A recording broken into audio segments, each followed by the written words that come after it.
我怀孕3个月时，宋柏轩要娶她的小青梅顾婉彤为平妻，只因顾婉彤是新丧夫的寡妇，他怕人欺负她。后来我在窗外听到他对顾婉彤许诺道：“婉彤，我的嫡长子一定是你为我生下的。”顾婉彤故作为难道：“可你打掉他的孩子，江姐姐不会生气吗？”宋柏轩语气鄙夷：“他无亲无故，所有的东西都属于我。一个女人除了乖乖听我的话，被我养在后院里，还能做什么？可他不知道的是，我本是天地之女，渡劫成功后，早该回到天界，留在人间，不过因为爱他。那碗落胎药被他连哄带逼喂下，这一刻我终于心死，准备回到天界，从此上穷碧落下黄泉，与他两处茫茫不相见，腹中的骨肉化为血水缓缓流下。我感觉自己的灵魂越来越轻，可一向冷淡的宋柏轩却慌了神，他拼命去擦我身上的血，那血却越流越多，他牙眦剧烈，怎么止不住？怎么会止不住？不是说这个堕胎药不伤身吗？我冲他一笑：“宋柏轩，我马上就要回家了。”他顿时脸色大变。我坐在窗前，脑子里还回荡着天帝的话：“芷溪，你能想通回归天界，真是太好了。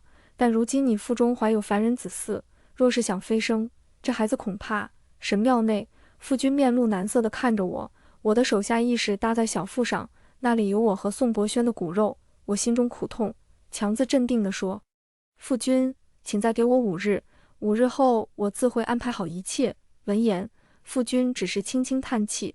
我知道他心里定然不信我会舍得宋柏轩。我本是天地之女，5年前下凡渡劫时认识了宋柏轩，那时他还是一个普通的书生，我被他所救，为报恩了断因果，便一直待在他身边。他温柔体贴，待我极好。慢慢的，我竟爱上了这个男人。为了他，我甘愿舍弃神格，留在人间。他上京赶考，我便卖所有的首饰助他；他被人冤枉入狱，我便击鼓告状，为他滚刀山踩竹间，一步一步来到金殿上，终于惊动了陛下，为他伸冤。当时，宋柏轩握着我鲜血淋漓的脚，满脸心疼：“芷溪，世界上再也没有其他人像你这般待我。天地为鉴，我宋柏轩此生定不负江芷溪。若为此事，就叫我天。”我伸手压住他的唇瓣道：“就罚我们从此天人永隔，永世不得相见。”他急道：“芷溪，你怎么能这么说？天人之隔多不吉利。”我只笑笑，神秘地说：“我和你说，我是天上的仙女，若是你负我，我便抛下你回天界。”他看着我笑道：“是，我的芷溪是全天下最漂亮的仙女。”当年的事言犹在耳边，可不过成婚3年，他就变了心。原来爱当真多变，脆弱，人当真多情又绝情。离开天地庙，我木然地回了家中，刚刚走进院中，便闻到一股焦糊的味道，我心里一紧，砰地推开了房门。只见屋内被人翻得乱七八糟，我缝好的虎头鞋和小肚兜被丢在地上，沾满了灰尘。屋子中间放着一个火盆，顾婉彤正往里面丢东西烧。我的目光落在那火中，只见里面是一对被红线绑住，形似我和宋柏轩的木雕娃娃，那是月老送给我的新婚礼物。他说这是我和宋柏轩的姻缘娃娃，只要绑住了，姻缘便不会散。可他不知道的是，绑得住人，却绑不住人的心。姻缘虽不会散，却未必好。顾婉彤我的目光落在那娃娃上，笑道：“姐姐，宋郎说这间屋子朝南，正适合我养病，让我搬来住。我见屋子杂物多，便自作主张地处理了些。你不会生气吧？”还不等我回答，身后便传来男人低沉的声音：“说给你了，自然都让你处理，谁敢同你生气？”是宋柏轩。他从外面进来，只冷漠地看了一眼我和火盆中的娃娃，便径直朝顾婉彤走去。曾经我将娃娃带回时，告诉他这是我们的姻缘娃娃，他爱不释手，每天小心翼翼地擦拭，仆人不小心碰到，他便大发雷霆。可如今娃娃被烈火舔舐，他却无动于衷。我想笑，却只无奈地勾了勾嘴角。我拿起剪刀，宋柏轩立刻将人护在身后，警惕地看着我，那提防的眼神刺得我心痛不已。我抖着手用剪刀将那红线咔嚓剪断，红线一断，娃娃立刻便被烈火吞噬。既然要烧，便要如此烧。红线和娃娃一起随着火焰消逝，就像我和宋柏轩曾经的感情。宋柏轩当即愣在原地，我将地上弄脏的虎头鞋和给孩子的小肚兜一起捡起，刚要往火盆里丢，却被宋柏轩一把抓住手腕。等等，屋子里气氛一滞，宋博轩接下我手上的东西，叹了一口气说：“阿芷，你不是说你喜欢糖花吗？我将北院最靠近糖花的屋子留给你了，别闹脾气了好吗？”那间屋子在花园的北面，临湖，很是阴冷潮湿。原来他觉得我今天所作所为是在闹脾气，我心里酸涩。原来不爱时，当真可以这么绝情。好，我没有再拿房间里面的任何一件东西，只转身想走，可宋百轩却赶过来，将一件薄裘披在我身上。春更寒凉，你还怀着身孕，千万别着凉了。他凑到我耳边道：“阿芷，迟一点我便来找你。”我不语，慢慢走出房间，看他迫不及待地关上房门。片刻后，屋内传来男子的喘息声和女子的交替声，他们一直闹了很久。宋百轩和我的房事向来是温柔克制的，我从未见过他如此失控和激烈。从前我听别家嫂子抱怨夫君粗鲁，总庆幸宋博轩对我永远温柔，如今才知原来不过是不够爱。我在门口静静站着，心里只觉得一片凄凉。这一次我独立回了北院，第一次没有等宋博轩回来，便独自睡下了。翌日等我起床，便见宋博轩端着一碗药进来。他笑着说：“阿芷，我给你煎了安胎药。”浓郁的腥味和苦味扑鼻而来，那碗药里弥漫着一股浓重的死气，只一眼我就知道这是一碗堕胎药。因为我反对他娶平妻的事，宋博轩已同我冷战多日，如今他温声细语哄我，竟是为了让我喝下一碗堕胎药。尖锐的指甲扎进肉里，可肉体的疼痛哪里比得上心里？先凡有别，为了这个孩子，我求遍漫天神佛，终于从老君那里求来一枚生子丹，3000年修为舍去，化为孩子的养料。我终于怀上了宋博轩的骨肉。还记得刚告诉他我怀孕时，他整个人呆立在原地，随后疯了一般抱着我转圈，他脸上我是从没见过的欢喜。宋博轩道：“我要做父亲了，我就要做父亲了。阿芷，谢谢你，以后我定会好好待你和孩子。”他抚摸我平坦的小腹，贴近要听孩子的动静。我笑推开他：“这才多久，哪里能有什么动静？我不管，以后我要每天听一次，这样我就能感受他一点点长大。”如今这个备受期待的孩子成了他和顾婉彤感情的拦路石，于是他毫不犹豫决定除之后快。我垂眸掩盖掉了眼中的失望，端着那药一饮而尽。宋博轩松了一口气，他在看我时眼中有了一丝内疚。他道：“今晚我陪你。”少爷，少爷，顾姑娘的手被花刺扎伤了。他的话还没说完，外头就传来丫鬟急促的叫声。宋博轩脸上一变，我去看看婉彤。他匆匆离开，我下床研磨写了一封和离书，将东西仔细放在盒子里。半夜肚子便开始痛，一股暖流缓缓流下。我知道我的孩子没了，因我滑胎。次日宋博轩一整日都在陪着我，可我却没有表现出一丝悲伤，只说是这孩子同我没有缘分。他的眼中闪过心疼。没关系的，我们还会有下一个孩子。我没有接话，只将装着和离书的盒子递给他。这是给你和顾婉彤的新婚礼物。他面色一喜，随后犹豫道：“阿芷，你不生气了吗？”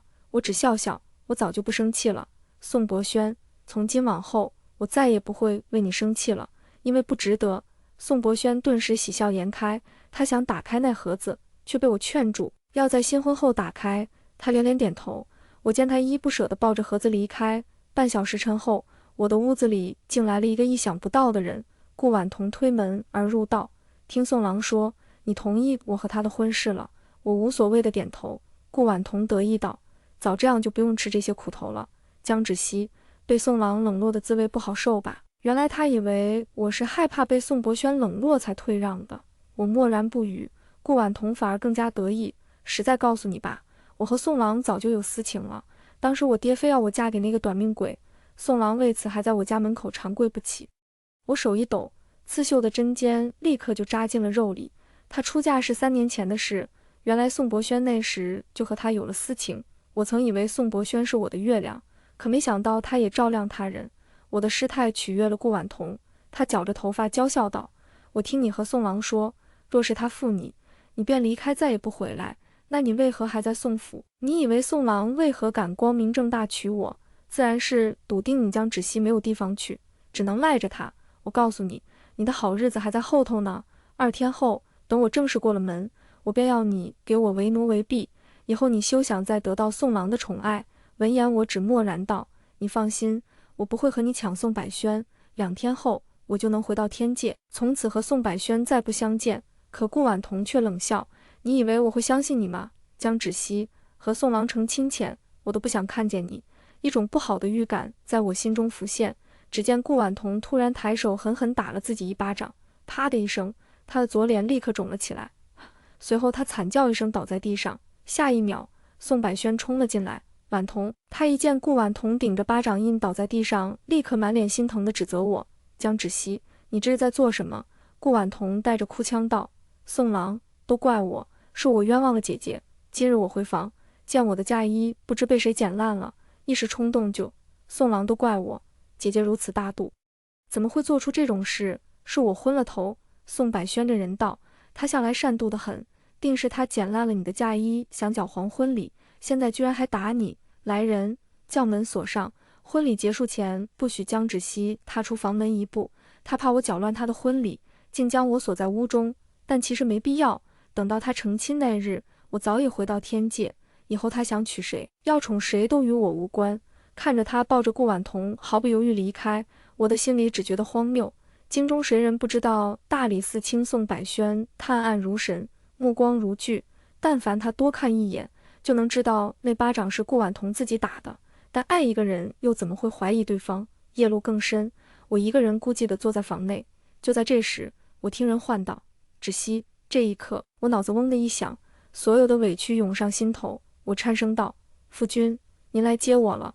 5更天，府里便热闹了起来，下人忙忙碌碌地替宋百轩整体好喜服。宋百轩看着铜镜中的自己身着红色喜服，腰间缀着名贵的玉佩，不由有些恍神。明明今日是大喜的日子，他却一直心神不宁。宋伯轩状似无意地问替自己整理衣服的丫鬟：夫人那边还好吗？是，夫人早早就起床梳洗。我问的是江芷溪。丫鬟一愣，犹豫道：大夫人一直在禁足，没什么动静。宋百轩蹙眉，他想到刚和江芷溪成亲那会，他并不富裕，娶亲自然一切从简，哪里像是现在八抬大轿给足了顾婉彤颜面。宋伯轩心里有几分内疚，当即道：他刚刚没了孩子，正是心情烦闷之时，老锁着算什么事？准备些补品，我先去看看他。可马上就到吉时了，不安感越来越强烈。宋伯轩顾不得其他，一把推开丫鬟往北院跑去。阿芷，屋内空无一人，里面空空荡荡的，连被褥都没有，仿佛从没有人在这里住过。宋百轩表情一片空白，下一秒他像是想起什么一样，疯了一般找出江芷溪给他的新婚礼物。那盒子有些陈旧，如今他才认出是江芷溪装他们定情信物的盒子。宋伯轩心如擂鼓，打开盒子的手竟微微颤抖。咔嗒，盒子打开，里面竟是一封和离书。宋伯轩手一抖，盒子直直坠在地上，啪的一声摔得4分5裂。他似着魔一般看着手中的和离书，喃喃道：不可能，这不可能，阿芷怎么舍得同我和离？大人，大人，喜堂那边。丫鬟追了上来，立刻被宋伯轩一把拉住。屋子里怎么是空的？不是一直被锁着吗？阿芷人呢？丫鬟诧异地啊了一声，随后道：是，门一直是锁着的，从没有人打开，他应该就在里面，不可能凭空消失的。听到丫鬟这声凭空消失，宋伯轩心里立刻咯噔了一下。他和江芷溪情浓之时，对方曾神秘兮兮地说自己是渡劫的仙女，若是他有负于他，他便抛下他离开。那时宋百轩只当是个玩笑话，他举着手发誓：那我就此发誓，皇天在上，若是我宋百轩有负于江芷溪，就叫我从此再也见不到他。思及至此，宋百轩手微微颤抖。她会是天上的仙女吗？可这怎么可能？对，绝对不可能。宋百轩在内心尖叫，他的声音微微发抖，去把所有的家丁都叫来。江芷溪无父无母，也没有任何亲戚朋友，甚至钱都没有，他肯定走不远，找掘地3尺也要把他找出来。丫鬟呆愣在原地，吉时马上就要到了，这个时候宋大人难道不应该先去完成婚礼吗？还不去？见丫鬟愣在原地，宋百轩立刻怒斥道：这样丫鬟不敢耽误，立刻去找人。可任他们翻遍了宋府，又在京城找了一圈，都没有找到人。顾婉彤怒气冲冲进来时，恰好看见宋百轩拿着那封和离书发呆。今日本是他大喜之日，寡妇再嫁，在京城并不算什么好听的名声，但宋百轩宠她，面子做得很足，而宋百轩本身又是当朝红人，自然没有人敢嚼舌根。可今日他等了许久，也不见宋伯轩来，那些京城贵女纷纷取笑他，说宋伯轩后悔娶她。顾婉彤气得要命，匆匆赶来，便见宋百轩这副样子，他心里有些不安，强压下愤怒，凑过去柔声道：“宋郎，你怎么了？”宋伯轩抬头，眼圈已然红透，阿芷不见了。顾婉彤眼中闪过一丝嫉妒，她故作委屈道：“想来姐姐是故意失踪的吧？你看我们这婚事，这不就搅黄了吗？”宋伯轩一愣，问道：“你的意思是，他故意玩失踪，是想搅黄我们的婚事？”顾婉彤泪眼婆娑：“宋郎，今日我颜面尽失，想来姐姐如愿，不久便会回来。”她等着宋伯轩心疼自己，补偿自己，可宋伯轩却似着魔一般，喃喃道：“是，他会回来的，就快回来了。”我跟在夫君身边，远远地看着下方的一切，心里只觉得有几分可笑。明明这场婚事是宋伯轩期待已久，为了这场婚事，他提前数月订了新嫁衣，请了同僚，甚至亲自写了喜帖出去派发。如今他这个主人公却坐在我房间里，不愿意出去，当真可笑无比。想着，我偷偷瞥了一眼我身旁的夫君，夫君同我的母亲恩爱无比。自母亲陨落后，天庭主母之位一直空悬，他们只有我一个女儿，自然疼得很。初时得知我要留在人间，夫君极力反对，可架不住我执拗，最后他只能叹气同意。我决定回归天界，乃是身化金仙，人间自然再无我的踪迹。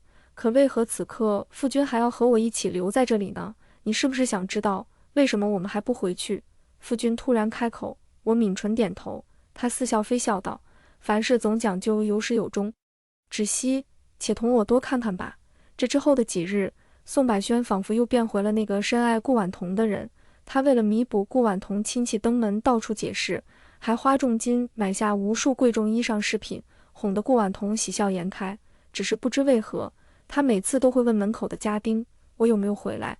若是得到否定的回答，他便变本加厉，带着顾婉彤到处游玩。一时间，京城中人人都在传宋伯轩对自己的新欢宠爱有加，怕是不日就要休了往日的糟糠妻。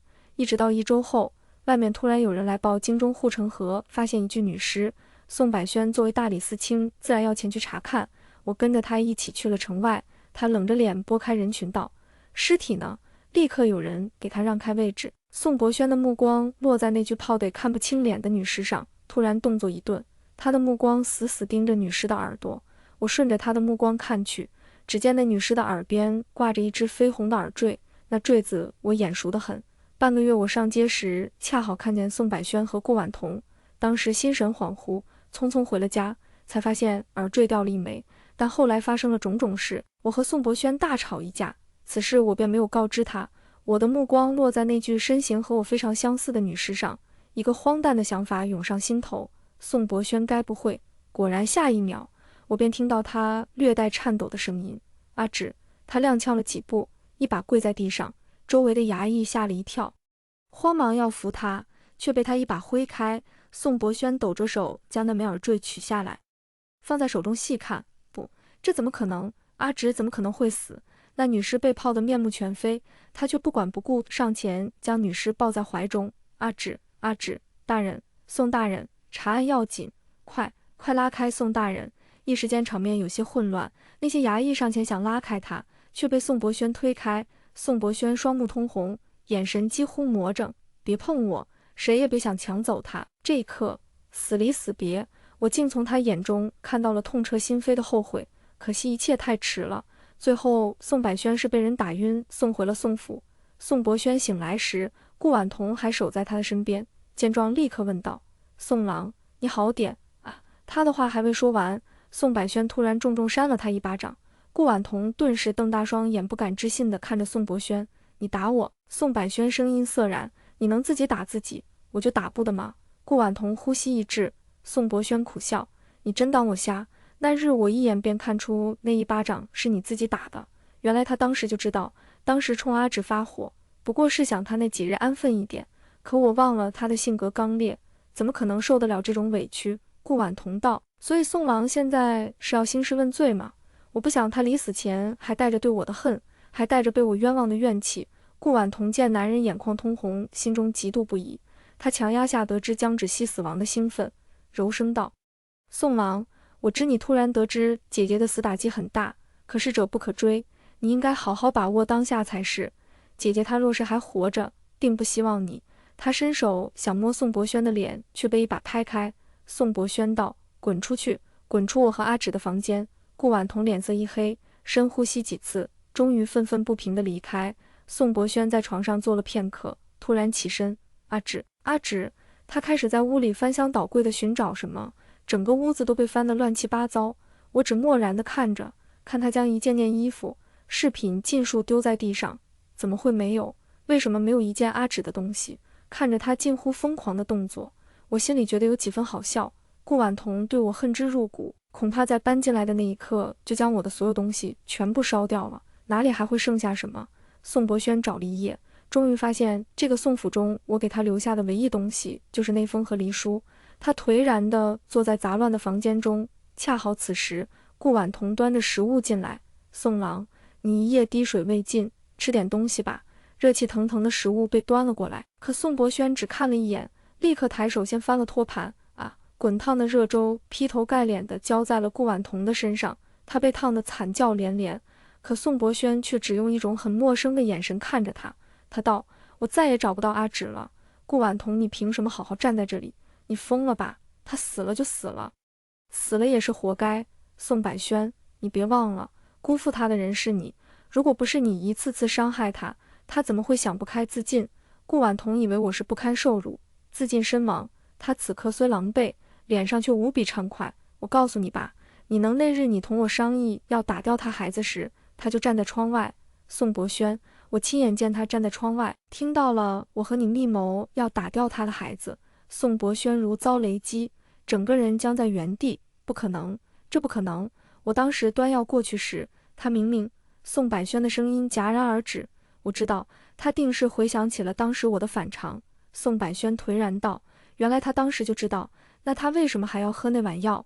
我看宋百轩突然暴起，一把掐住顾婉彤。可顾婉彤也不是吃素的，他们扭打间竟不小心碰到桌上彻夜未熄的烛台，那烛台直直落在地上，瞬间点燃了地上丢弃的丝绸桑残衣物。顾婉安童吓得大叫出声，他挣扎着想逃，却被宋博轩死死掐住。火焰一下子点燃了整个屋子，转眼间便将二人吞噬。我怎么也没有想到会是这个发展，一时间竟呆在原地。夫君看了我一眼道：“走吧，去地府看看。”他拉着我，转瞬间便到了地府。这不是我第一次来地府，神仙下凡渡劫走的也是六道轮回。当年我夫君护送我的灵魂，一路将我送到转轮台前，护我进入凡尘。地府里阴冷无比，终日薄雾弥漫，火烛之路上开满了红色的彼岸花，照亮了整个黄泉路。而父君带我一起站在望乡台前，在这里一眼便能看见黄泉路，而再往后走便是奈何桥和奔腾不休的忘川河。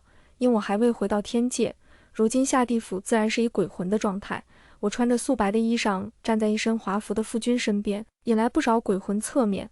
但在这里的鬼魂大多都是有眼界，知道什么人能惹，什么不该惹，一时间也没有人敢上前找我们的不痛快。不过等了片刻，我便听到争吵声以及锁链叮当的声音。放开我，我不想死。女人哭哭啼啼的声音传来。宋百轩，你自己想死，为什么还要害我？都怪你。我抬眼去看，只见不远处两个鬼差正锁着两个宋百轩和顾婉彤过来。宋百轩原本一言不发跟着鬼差走，可这会一抬头恰好看见了我，他的双眼顿时一亮。阿芷，我看他快步向我走来，可锁链却拉得他一踉跄。他怒道：“放开我，我要去阿芷那。”那鬼差身着白衣，听得宋博轩不客气的话，当即大怒，抬头用哭丧棒狠狠抽了宋博轩一下。鬼差的哭丧棒是对付鬼魂的利器，就连千年厉鬼都扛不住几下，何况宋博轩这种新鬼，只一下宋博轩便惨叫一声。鬼差怒道：“胆子倒是不小，竟还敢在鬼界猖狂。”另一鬼差瞥了宋博轩一眼，这两人是自尽而亡，还是速速将人带到判官司审判吧？闻言，宋博轩立刻道：“自尽便要去判官司吗？那他呢？”说完，他直接指向我，我心里冷笑，这人到了这个时候还不忘拖我下水。那两个鬼差顺着他指的方向看来，立刻愣住。帝君，他们怎么也没有想到天帝竟会突然到地府来，当即便要行大礼。夫君摆摆手道：“本君来此有些私事，二位不必多礼。”鬼差连连点头，那恭敬的模样，让一旁的宋伯轩和顾婉彤瞬间看直了眼。顾婉彤显然也意识到我夫君的身份高贵，他立刻跪下：“大人，求大人给我做主，我本想好好活着，都怪身边这个男人，到死还要拖着我。还有大人，您身边那女子也不是善茬，她这副急切的样子，倒和之前汲汲营营的模样非常相似。原来人就算死了，本性也不会变，只是他的如意算盘显然打错了。”他的话刚刚说完，两个鬼差便被他吓了一跳。当年我转世轮回渡劫时，是夫君亲自送的，自然很多鬼差都认识我是帝君的亲女儿。如今听顾婉彤这么说，只觉得这女人疯了，竟敢当着别人爹的面数落亲闺女不好。啪啪啪，那鬼差抬手3棒子下去，打得顾婉彤从开始的惨叫消到最后萎靡在地，只能哼哼，像是不解气一般。那鬼差骂道：“你是什么身份？也配这么和帝女说话？我看你长了一张挑拨是非的嘴，定禀明阎罗，让你下拔舌地狱。”说完，那鬼差笑着对我和夫君道：“还请帝君、帝女恕罪。”帝女。宋百轩闻言不敢置信地看着我，他嘴唇煽动，刚想什么，一旁的鬼差立刻恶狠狠地看着他，宋伯轩便苍白着脸闭嘴。鬼差作揖道：“这两个新鬼不懂规矩，冲撞了贵人，若您二位觉得不解气，我便奏明阎罗，好好责罚这两人。”夫君似笑非笑地说：“这是自然，我见的二人是你们亲自绑下来的，想来是还为自己走过恶狗岭。”那鬼差闻弦因之雅意，立刻接道：“是，自然是要他们自己亲自走一走的。”宋百轩立刻抬头看我，见我一副无动于衷的样子，竟露出几分委屈来，我心里就觉得无比好笑。这恶狗林里满是凶残的恶狗怨灵，据说是阎罗用来审判那些人生前是否做过坏事，若是有恶狗，便会狠狠撕扯他们。宋百轩在人间乃是官员，身上有少量子气，本可避免走一道恶狗岭，可我夫君几句话，便让他多吃了一个大苦。我心里只觉得无比畅快。那鬼差将半死不活的顾婉彤拖向恶狗岭，而宋百轩被带下去时，还在不停回头看我。可刚走几步，他终于忍不住问：“阿芷，若是我甘愿为自己的罪行受苦，下辈子你还愿意和我再结为夫妻吗？”我莫名其妙地看了他一眼，道：“我乃天界神女，你是什么身份，也配和我结为夫妻？”宋伯轩的脸色比鬼还要苍白，那一瞬间他的神魂竟然剧烈摇晃，随后精气神萎靡。我知这是心神大乱导致，鬼本就比人脆弱，若是一直如此，怕是会魂飞魄死。可我和他的因果机缘已结束，自然不会提醒他。他被鬼差拖去恶狗岭，不多时，我便听到恶狗的狂吠声，男人和女人的惨叫声、怒骂声。这一次从恶狗岭出来后，鬼差们留了个心，故意带他们换了条路。宋伯轩哪里肯，他还想挣扎，却被几棒子打老实了。我远远看了一眼，只见他们两人均是血肉模糊，没个好魂。一旁的夫君道：“依照我对地府律法的了解，此二人会下拔舌、刀滚以及无间地狱，下辈子再转世，怕也是落入畜生道。你还解气？”我心中感动，乖巧的点头：“谢谢夫君，我很满意。”夫君笑道：“我观你这情节也算是顺利度过，从此仙途坦荡，定能千秋不朽。”我心中一片感动，还如幼时一般拉着他的衣角：“夫君，我们回去吧。”他点点头，一时间祥云缭绕，我只觉身体越来越轻。随后凤鸣龙啸，一座辉煌的金殿映入眼帘。从此我是9天神女，一生顺遂，再无忧愁。